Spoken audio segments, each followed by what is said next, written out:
Hello there. It's been a while. In 2016, a blockbuster movie was released based rather unexpectedly on Egyptian mythology, with the rather generic title Gods of Egypt. The movie got mostly bad and lukewarm reviews and became more known, at least online, for being a film about ancient Egypt with a predominantly white cast and for its qualities as a film itself.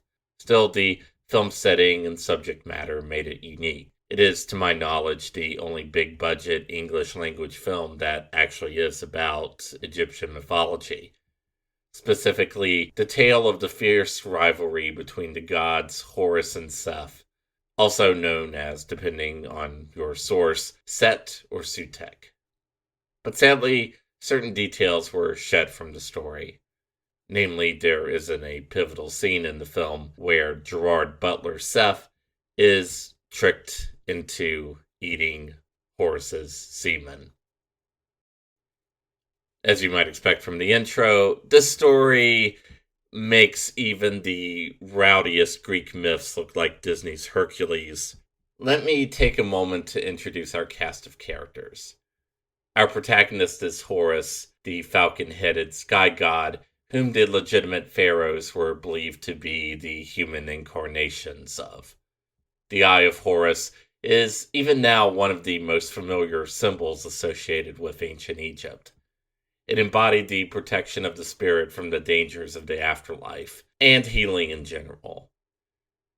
It was also thought to defend sailors on their voyages. On the other side of Horus, of course, is our villain, the god Set, or Seth, or Sutek.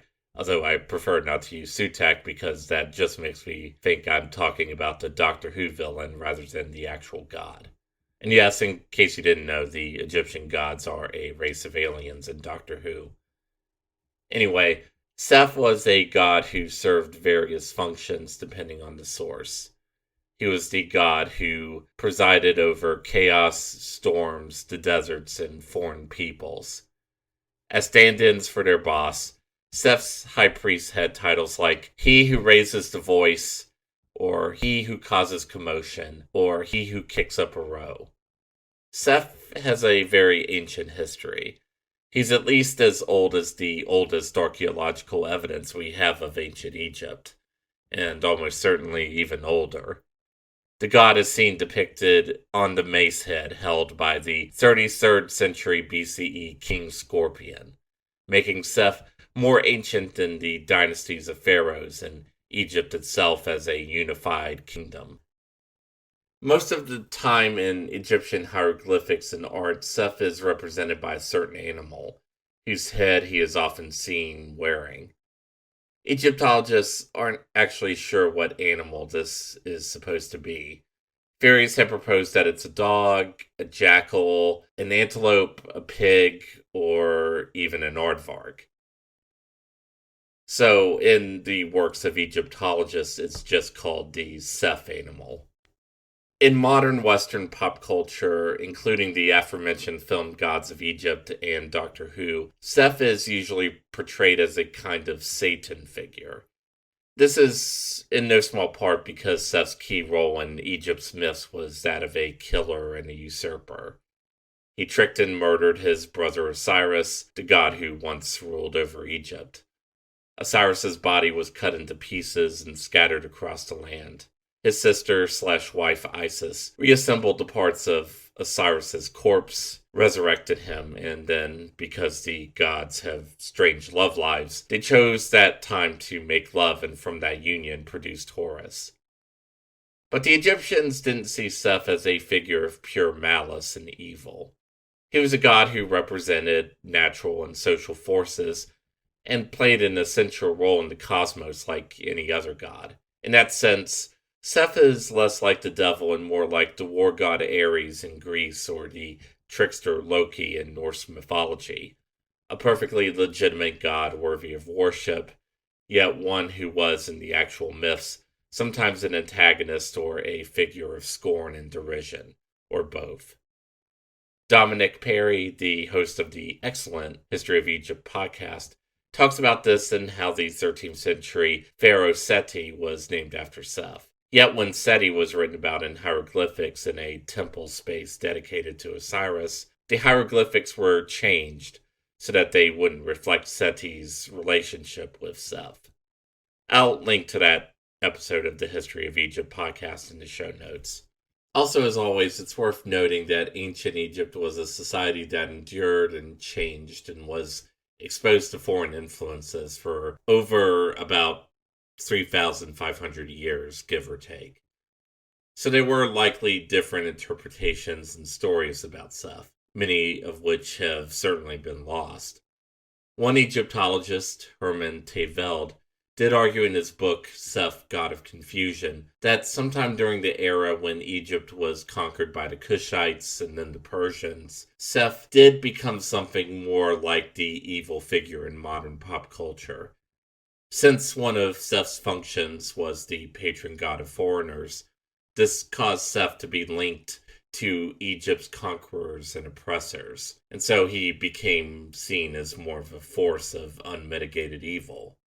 Incidentally, there's also a strong argument that Egyptians started to associate Seth with the Jewish god Yahweh. This might be why the donkey, which does resemble the Seth animal, came to be part of the anti-Semitic images and stories that developed in the Egyptian city of Alexandria. Also, it would explain why the Alexamenos graffito, which may be the oldest surviving depiction of Jesus' crucifixion from sometime around 200 CE, depicts Jesus as having the head of a donkey. But I'm getting way off topic here. Sorry, I just love my religious and mythological esoterica. Instead, let's talk about the struggle between Seth and his nephew and rival, the newly born god Horus, for the kingship of Egypt. As you might expect, different versions of this myth have been discovered, and I will be drawing mainly from the version found in the Chester Beatty Papyrus 1, titled The Contendings of Horus and Seth. Being the murderer of the previous ruler did not make Seth ineligible for the throne of Egypt, as you might expect, so Seth and Horus took their cases to the Ennead, the Council of the Gods. The gods actually at first favored Seth's case, since he already had a reputation as a great warrior, while Horus was very young and untested. Since the gods got deadlocked over the debate, Seth challenged Horus to a series of contests. The first such contest involved Horus and Seth turning themselves into hippopotamuses, and seeing who could last underwater the longest. After the contest ended without a clear victory thanks to Isis's interference, Seth attacked Horus and cut out his eyes, although the goddess Hathor soon restored them. Realizing the competition was going too far, the Ennead ordered Seth and Horus to make peace. This is where the story takes quite a turn. While staying at Seth's house after a party to celebrate their new truce, Seth snuck into the room Horus was sleeping in and raped him. But Horus managed to catch Seth's semen before it could reach its target, so to speak. Horus went to his mother Isis with Seth's semen still in his hand. Isis screamed, cut off Horus's offending hand, presumably because these are gods we're talking about, the hand was soon restored. Then she helped the still one-handed Horus masturbate and ejaculate into a pot. No one's ever accused Isis of not going the extra mile as a mother. I'll directly quote from the translation of the papyrus for the next part of the story. Isis at morning time went carrying the semen of Horus to the garden of Seth and said to Seth's gardener, "What sort of vegetable is it that Seth eats here in your company?" So the gardener told her, "He doesn't eat any vegetable here in my company except lettuce." And Isis added the semen of Horus onto it. Seth returned according to his daily habit and ate the lettuce, which he regularly ate. Thereupon he became pregnant with the semen of Horus. So Seth went to tell Horus, "Come, let's go, and I may contend with you in the tribunal." Horus told him, "I'll do so surely. I'll do so. I'll do so." Now, lettuce might seem a random choice of food for the story at a glance, but it would have made sense for the Egyptians who first read or heard the story. Lettuce was believed to be an aphrodisiac for women and men, and to help with fertility. Also, the lettuce stem looked phallic, and if you cut a lettuce leaf, it would produce a white substance that resembled semen. So, no wonder lettuce was considered sacred to Min, the god of fertility. Now I'll continue the story. Seth and Horus both went to the tribunal and stood in the presence of the great Aeneid. They were told, "Speak concerning yourselves." Said Seth, "Let me be awarded the office of ruler, for as to Horus, the one who is standing trial, I have performed the labor of a male against him." The Aeneid let out a loud cry. They spewed and spat at Horus's face. Horus laughed at them. Horus then took an oath by God as follows: "All that Seth has said is false. Let Seth's semen be summoned, that we may see from where it answers, and my own be summoned that we may see from where it answers." Then Thoth, lord of script and scribe of truth for the Aeneid, put his hand on Horus's shoulder and said, "Come out, you semen of Seth." And it answered him from the water in the interior of the marsh. Thoth put his hand on Seth's shoulder and said, "Come out, you semen of Horus." Then it said to him, "Where shall I come from?" Thoth said to it, "Come out from his ear."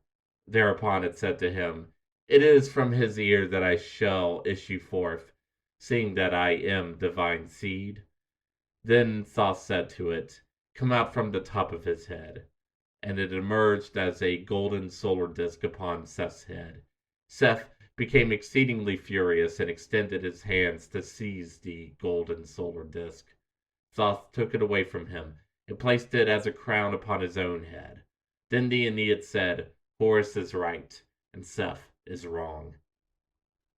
This didn't actually end the struggle for the Egyptian throne.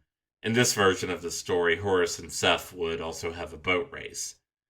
The contest only ends finally when the Aeneid consults with Osiris, who has now become the god of the afterlife, unsurprisingly favoring his son rather than the brother who killed him in the first place. Horus is crowned the pharaoh of Egypt, while Seth is compensated for the loss of the throne with a honored place alongside the sun god Ra. From then on, Seth would defend Ra during his dangerous nightly trip through the underworld, protecting him from Ra's eternal enemy, the serpent Apep. In case you were wondering, in this version of the story, the identity of the child Seth gets pregnant with isn't addressed, at least not in the fragments we have. But in another version of the myth, Seth actually does give birth to the god of writing and wisdom, Thoth, who, as you can tell, is already a fully established god in the version I've been reading. Although, at least in this version, Thoth does apparently get a crown out of the whole ordeal. So what can we say about this myth other than that it's obviously not very Hollywood friendly? First, honestly, if we somehow do get a more accurate film version of the contendings of Horus and Seth, I suggest having Seth Rogen voice Seth Seaman. But really, what does this story tell us about the culture that shaped it? Honestly, we've got to admit that there are probably themes and metaphors within the story whose meanings have with time become completely incomprehensible. But what the story seems to want to say about male homosexuality seems fairly clear. Seth rapes his nephew to not just humiliate him, but seemingly to damage his legitimacy as a possible heir to the crown. Given that the Aeneid reacts by laughing and spitting on Horus, Seth was right to think this tactic would work. So the deeper question here is, does this mean Egyptian attitudes toward at least male homosexuality, or perhaps even same-sex relations in general, were negative? Well, that brings us to one of the biggest ongoing debates in Egyptology.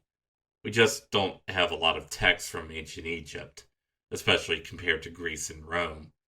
And in the texts we do have, The Egyptians liked to use flowery, metaphorical language when it came to sex, leaving a lot of space for ambiguity and different interpretations. In her book, Sexual Life in Ancient Egypt, Lisa Manniche points out that several passages from various texts, including one from the famous Egyptian Book of the Dead, suggest that male homosexuality was seen as a religious taboo, if not outright immoral. Complicating the image is, as she points out, another myth where Seth tries to have sex with the goddess Anat while she is disguised as a man, possibly suggesting that Seth may have, at least in some myths, been associated with homosexuality. There's other evidence from the archaeological remains suggesting positive or at least tolerant attitudes towards same-sex couples. One famous example is a 5th dynasty tomb of two officials, Khnumhotep and Ninakhunum, who are depicted holding each other and with their noses close together, which in Egyptian art suggests a kiss. Admittedly, from evidence found in the tomb, we know both were married to women and had children, and some Egyptologists have argued that the two may have been brothers. But with all due respect to actual Egyptologists, which I'm not, this sounds like they were just friends, obviously, school of history at work yet again. After all, in the artwork, Khnumhotep does take positions with Neonkunum that normally would be associated with a wife. So it's not conclusive evidence, but I would argue that it is very suggestive. There's also a statue from the 18th dynasty depicting two women in a position similar to what was usually reserved for married couples in Egyptian art. My own theory is that a society that has been around for so long would have had changing and differing views on sex and sexuality, much like our own. So, yes, I think it's pretty clear that in the story of the contest of Horus and Seth, sex between men is connected with violence, humiliation, and power. But we ourselves exist in a society where prison rape jokes are still fairly common, albeit perhaps not as acceptable as they used to be, while at the same time, homosexuality is increasingly seen as a morally neutral part of the human experience. Whatever the case may be, I can't help but wonder if there is something significant in the fact that in that one version of the story I mentioned, it's gay sex that gives the world the god of wisdom.